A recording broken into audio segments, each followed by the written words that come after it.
Ladies and gentlemen, I have followed professional wrestling for nearly for over 20 for nearly 27 years or 28 years, excuse me. But moments ago on SmackDown, we have just witnessed one of the most disgusting displays of disrespect I've ever witnessed. Now, let me set the scene. Cody is in the ring, pumping the fans up like he usually does with one of those big motivational speeches.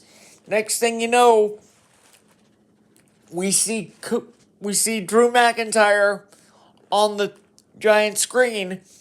He's outside the arena, and he tells Cody the stipulations for the 3 Stages of Hell match next week. So here's how it's going down. The first match is going to be a straight up wrestling match. So that way, Drew McIntyre can prove himself, in his words. The second match, Falls Count Anywhere, and I mean anywhere in Berlin, Germany.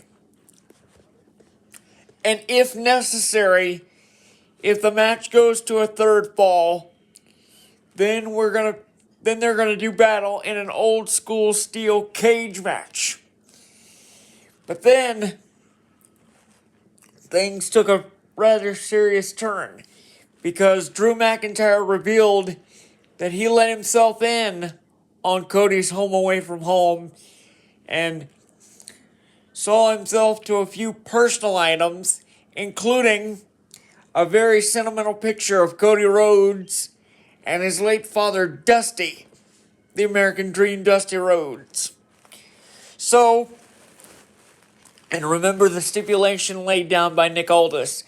If Cody Rhodes lays a hand on Drew McIntyre before the match next week, he'll be stripped of the title. So next thing you know, Cody's rushing outside to try to get to Drew. Security stops him, and we find out that Drew's actually waiting in the ring. So Cody Rhodes runs back out, and we see Drew hovering over a trash can with that same photo in his hand. Next thing you know, he lights a match, and I'm not kidding. He literally burned that picture of Cody and Dusty Rhodes right in front of Cody. That is probably the most disgusting thing I've ever witnessed in nearly 28 years of covering this great game. But nevertheless, the match is now official. 3 stages of Hell next week. So we'll have to wait and see if these head games were enough to help Drew McIntyre win the belt. But stay with us as this watch along continues live.